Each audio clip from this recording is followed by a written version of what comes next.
Welcome back to the iWealth podcast. I'm with my friend Mega Matt today. And Matt, you and I are both believers. Here's my question. This is a little serious, but tongue in cheek too. But did Jesus believe in saving?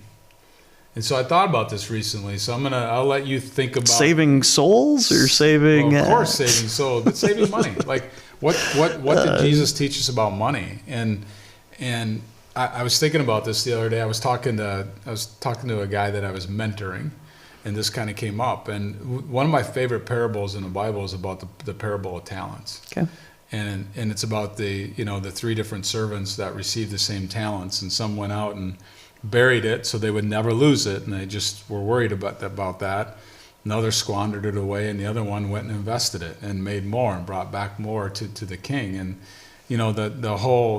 the whole concept in my mind from reading the parable is like, with what you've been giving, do well with it. And so you should invest, and you should grow, and you should help people, and those type of things. So we were bringing it back to the savings part. Like, should you just spend everything you got because you're a believer in Jesus and I'm going to heaven, I should just spend everything?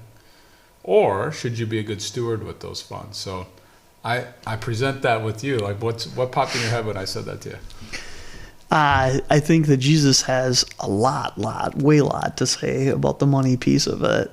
One of the things that pops into my head is just, is your hand closed or open, as you're hanging on to what you have. And, oftentimes if you're willing to give or, be gracious with your time or with your money or your talent or whatever that is, then all of a sudden other things will come into your hand. But if you're just holding so closely and tight to whatever you have in your hand, and a lot of times that's money for us in America, then all of a sudden, it's hard for new things to flow in just because you're just holding on and you're close to other blessings that maybe God has for you.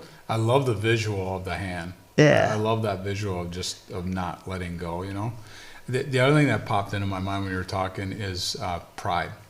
So, I think we're supposed to do good things with our money, but if I give money to some organization and stick my chest out and beat on my chest and tell you how good a person I am because I gave that organization, I don't think that that's necessarily biblical either, right? That pride thing could get in your way too. Yeah, or giving so that everyone knows what you did. Mm-hmm. Sometimes it's a little more fun. They always say, the most fun you'll ever have with money is being able to give it away.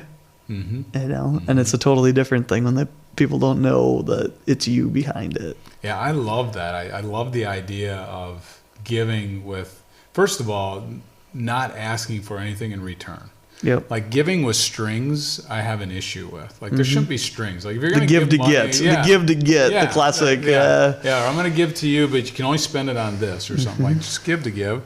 But then the fact if you can do it and nobody knows, I think if it just, in my mind, it feels better in your heart when you're able to kind of get away with it. And this is hard. Like this is like the final frontier of the financial advising thing in my mind. It's like being able to counsel around that because you work so hard to get it to the point that you can even make that decision. And sometimes by the time that you get to that point of being able to make that decision, you're so accustomed to being able to have it be all about you and saving and, not hoarding, but just holding on to it with a closed fist, that final frontier of being able to open it up and share it with other people. Yeah.